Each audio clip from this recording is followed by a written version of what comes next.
Este programa tem o patrocínio de... Portugal tem empresas que produzem bens e serviços que são reconhecidos em todo o mundo. O Banco BIC tem soluções financeiras para as empresas que exportam e querem continuar a crescer. Fale já com o Banco BIC. Exporte connosco. Cresça connosco. Banco BIC. Crescemos juntos.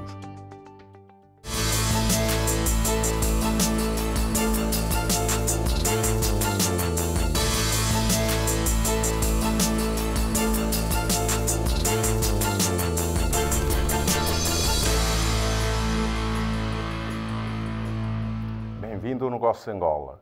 Hoje vamos analisar o setor bancário em Angola. Para isso importa olhar para o crescimento do número de instituições bancárias presentes no país, mas também para o trabalho que as mesmas têm desenvolvido. Vamos ver. A atividade bancária em Angola teve início em 1865, mas só depois da independência foi criado o Banco Nacional de Angola, corria o ano de 1976.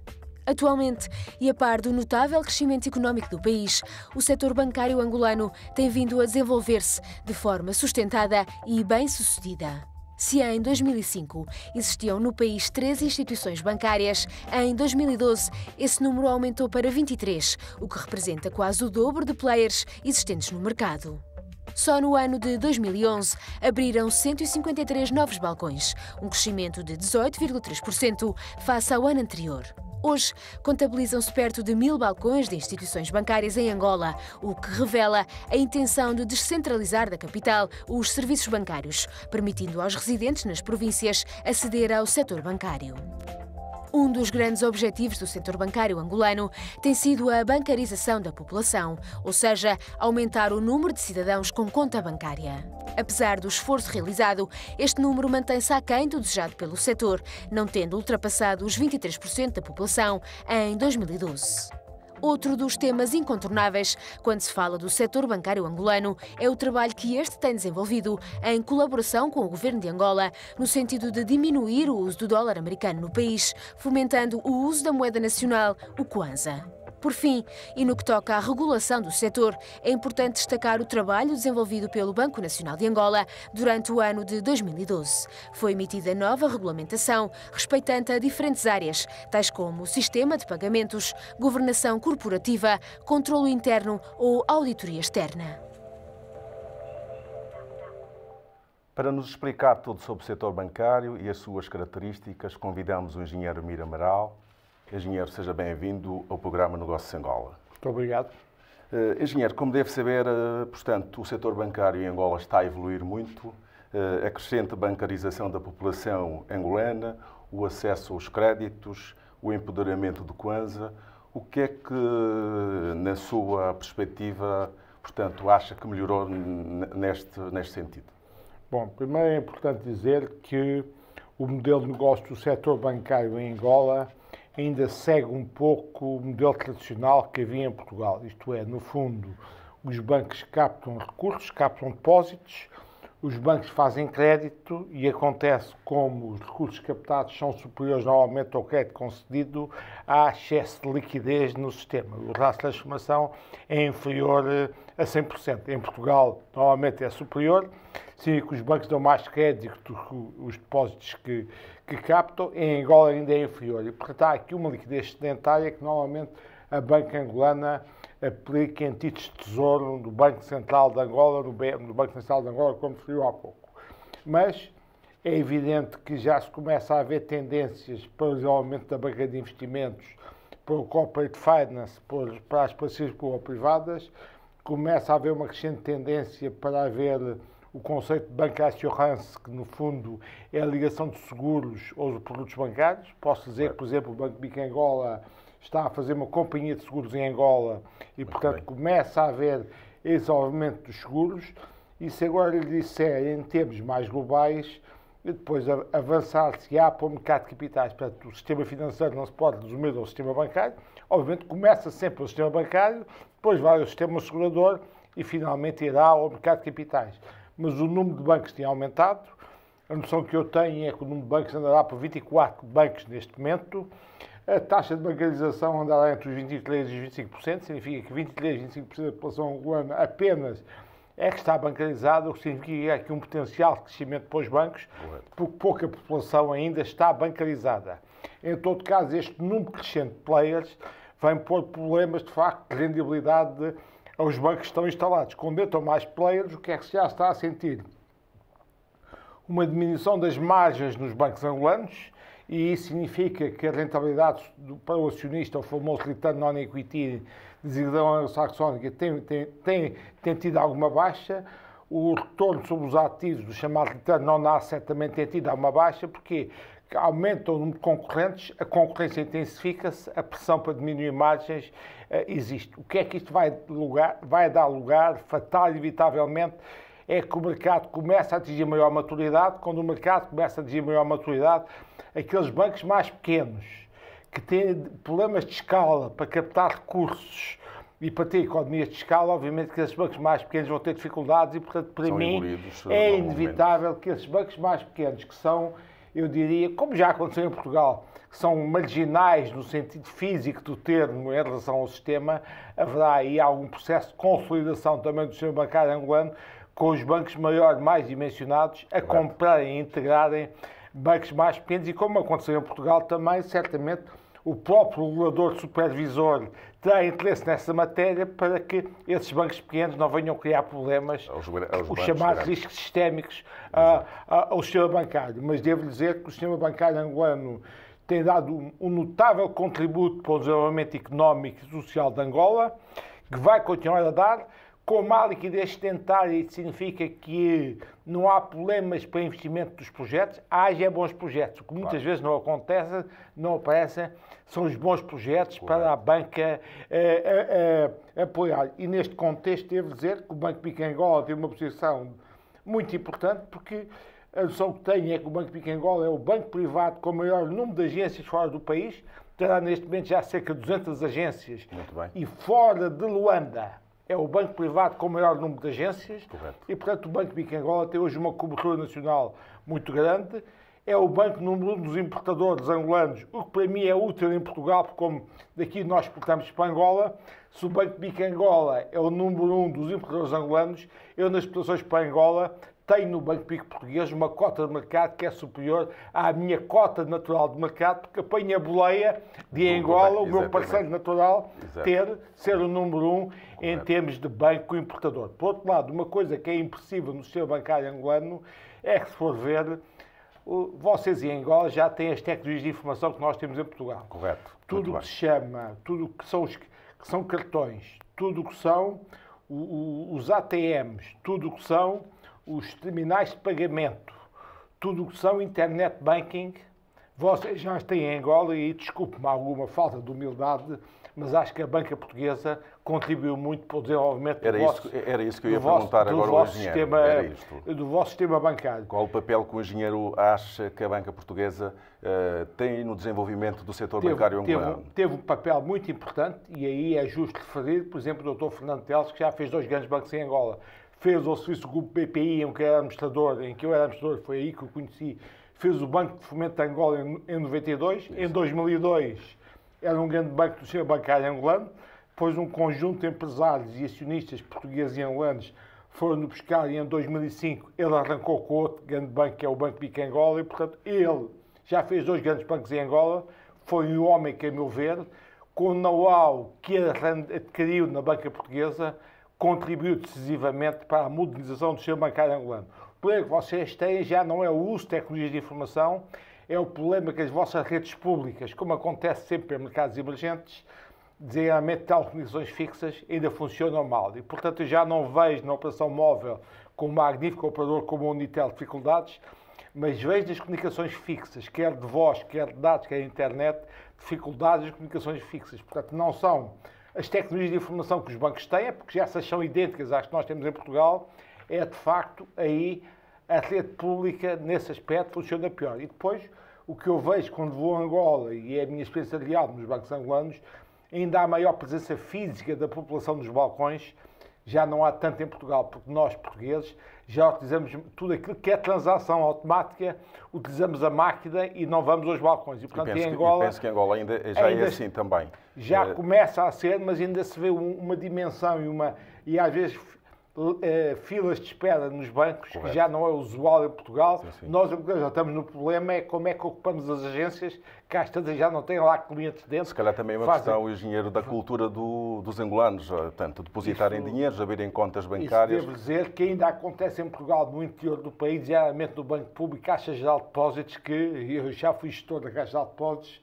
Nós, no fundo, tínhamos um pouco aquilo que na Caixa Geral de Depósitos há uns anos, agora já não é assim, mas que ainda existe no sistema bancário, o que é perfeitamente natural, porque a vossa economia está no estádio de desenvolvimento ainda anterior ao de Portugal. Mas, de facto, a conta que vocês têm em Angola, devo dizer, a minha opinião é que em Angola e Moçambique, na África subsaariana, tem sistema bancários dos melhores daquela zona, que ombreiam e competem com o sistema bancário sul-africano, e aqui, permita-me, desta à parte, acho que os bancos portugueses, os quadros gestores portugueses, deram uma contribuição para isto em Angola. Engenheiro, e quais são os desafios que hoje vê para os bancos em Angola?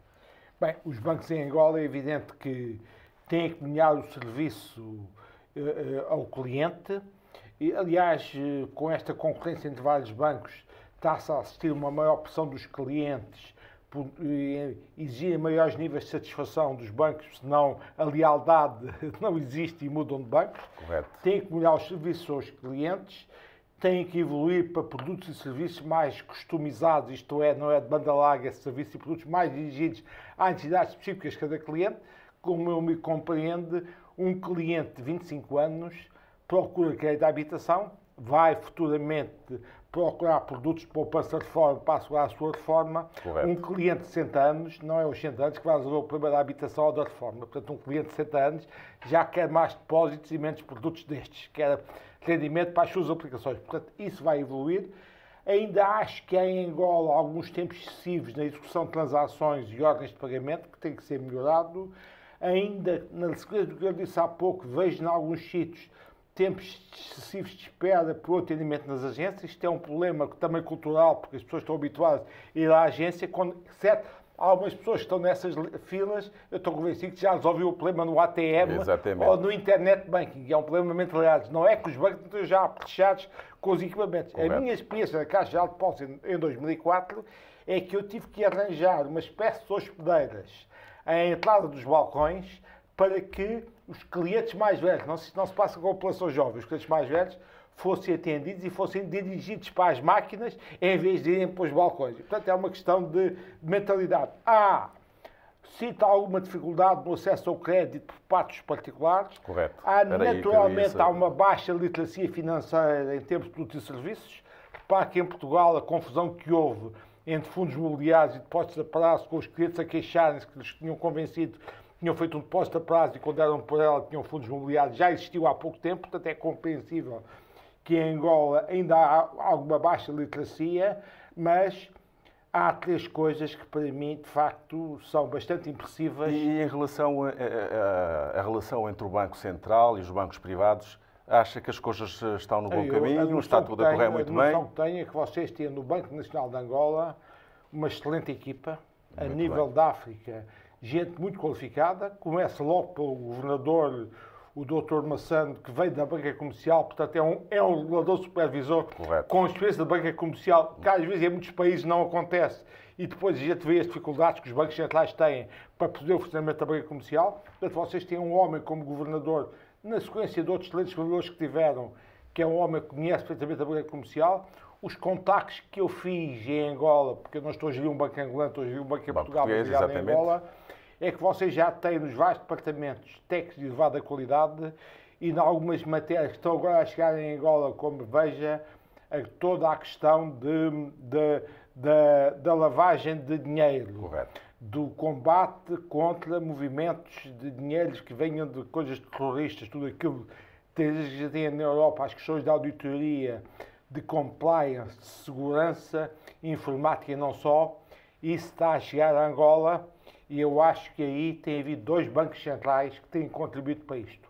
é o Banco de Portugal e o Banco Central do Brasil têm ajudado, a minha experiência, o BNA, e portanto eu acho que o BNA é neste momento um excelente banco central com gente qualificada, a começar pelo governador, a nível da África, tem contribuído muito para a credibilidade e estabilização do sistema bancário angolano e tem introduzido normas de regulação e supervisão para forçar os bancos a entrarem com maior transparência para com o cliente, menos riscos para o sistema, e, portanto, tem tido uma atitude positiva. Então o engenheiro acha que estamos no bom caminho? Acho que estou no bom caminho. Agora, o Governo fez uma coisa compreensivelmente que é um novo desafio, uma oportunidade para os bancos, que é a chamada desdolarização da economia angolana. No fundo, tentar que as pessoas, em vez de fazerem depósitos e crédito em dólares, passem a fazer depósitos e crédito em moeda nacional. Isto é a tentativa de substituir o dólar pelo Kwanza em Angola. Aquela obrigação das companhias petrolíferas terem que passar as suas contas para a banca angolana, o que é uma oportunidade fabulosa para os bancos angolanos.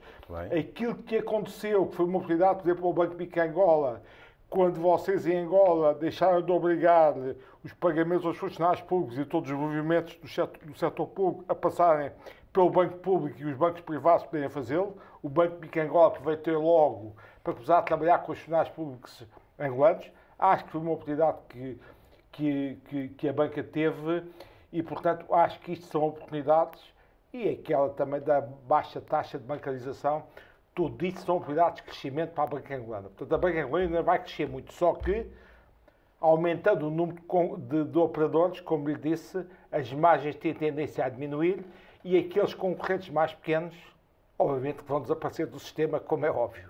Portanto, isto significa o quê? Um movimento para uma maior maturidade e maior concentração em termos de operadores. Muito obrigado por ter estado no Negócio Angola. Foi um prazer estar consigo. Esperamos revê-lo numa próxima oportunidade, engenheiro. Muito obrigado, foi eu. E foi este o tema em foco do programa de hoje.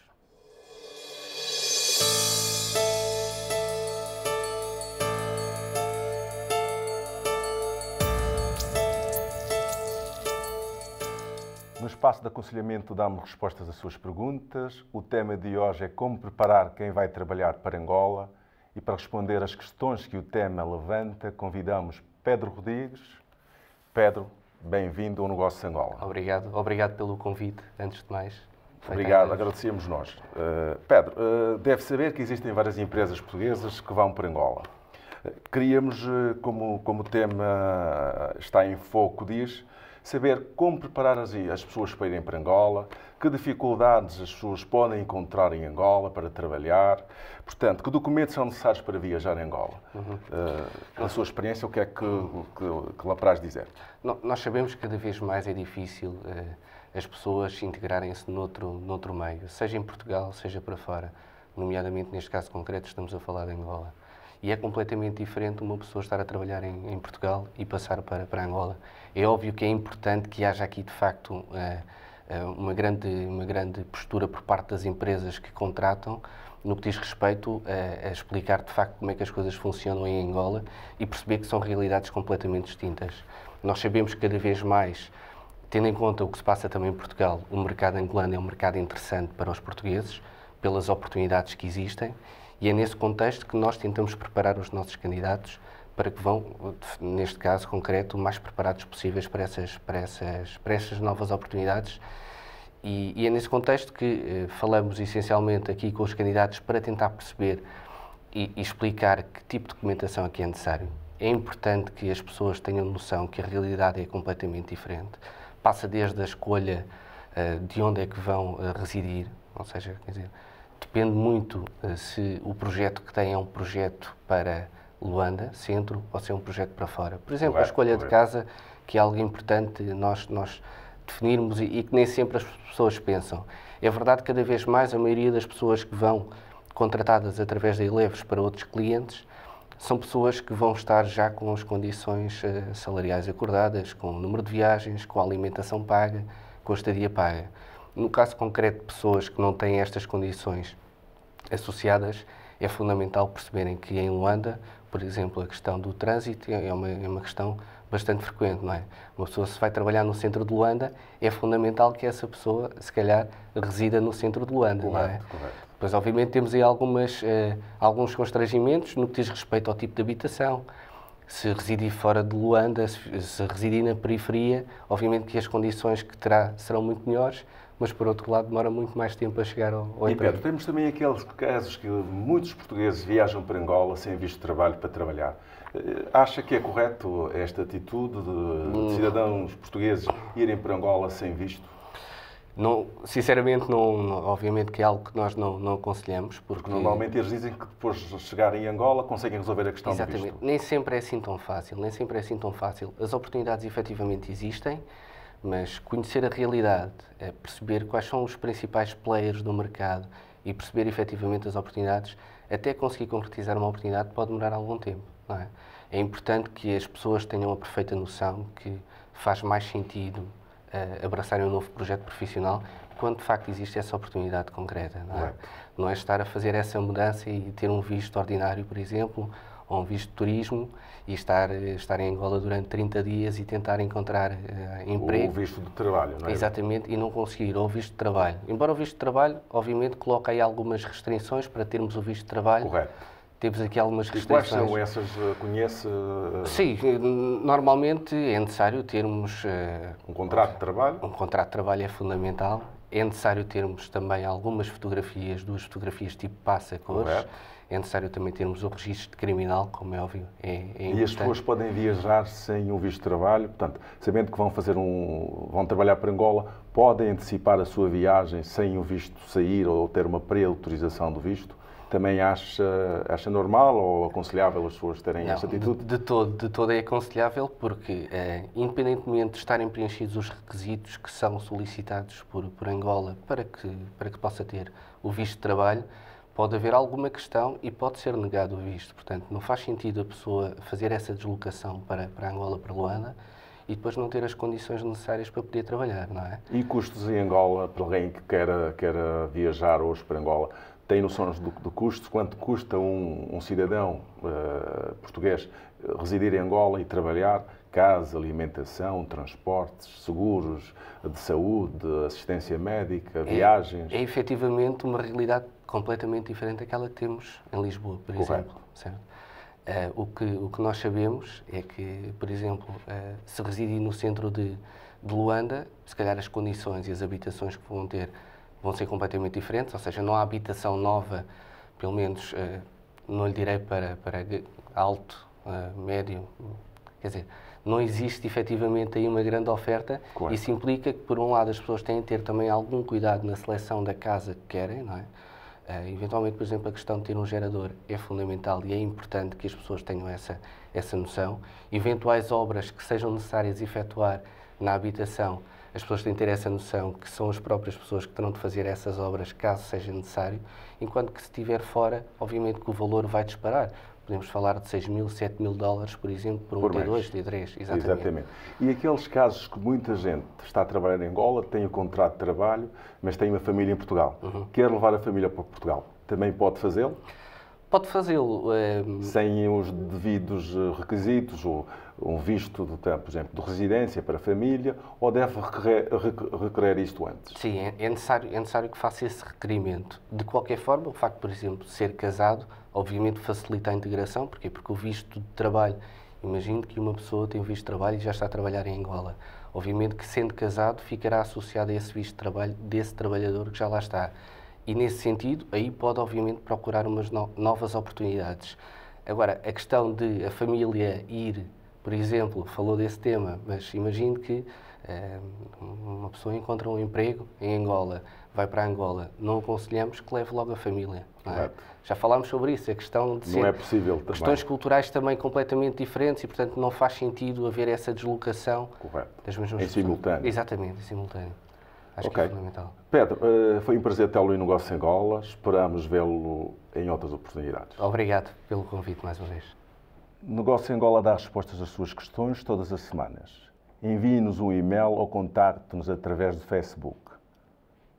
Pensamos agora a segunda parte do programa. Negócio Angola quer dar a conhecer o tecido empresarial do país. Veja agora com quem fomos falar esta semana. A COBA, Consultores de Energia e Ambiente, foi fundada em 1962. A vocação internacional faz parte do ADN da empresa e, por isso mesmo, os mercados internacionais têm acompanhado os 50 anos de trabalho já desenvolvido. Começou por ser uma empresa focada nos aproveitamentos hidráulicos, portanto é uma empresa fundada por especialistas em barragens, mas ao longo dos anos foi diversificando e tornou-se, digamos, uma empresa de engenharia multidisciplinar e que se ocupa de tudo o que são projetos de infraestruturas públicas, infraestruturas para o uso da água, quer seja para consumo humano, quer seja para irrigação, para produção de energia, quer seja para irrigação, o mesmo se passando no domínio das infraestruturas de transporte, com as estradas, autoestradas, caminhos de ferro, aeroportos, portos e, portanto, tudo o que são infraestruturas públicas, hoje em dia fazem parte do domínio de intervenção da empresa. A COBA começou a trabalhar em Angola no final dos anos 60, princípio dos anos 70. No entanto, a Guerra Civil fez com que muitos dos projetos só tenham sido concluídos no pós-independência. Contudo, hoje é tudo bem diferente. Muita coisa mudou, portanto, houve uma altura em que a COBA desenvolvia projetos para Angola, portanto, eram estudos desenvolvidos no seu escritório-sede para Angola, passou por uma fase, digamos, em que fazia assistência técnica a empresas angolanas, nomeadamente nos anos 80, depois passou, digamos, a atuar, digamos, como sucursal da empresa lá e, mais recentemente, constituiu-se como uma empresa de direito angolano.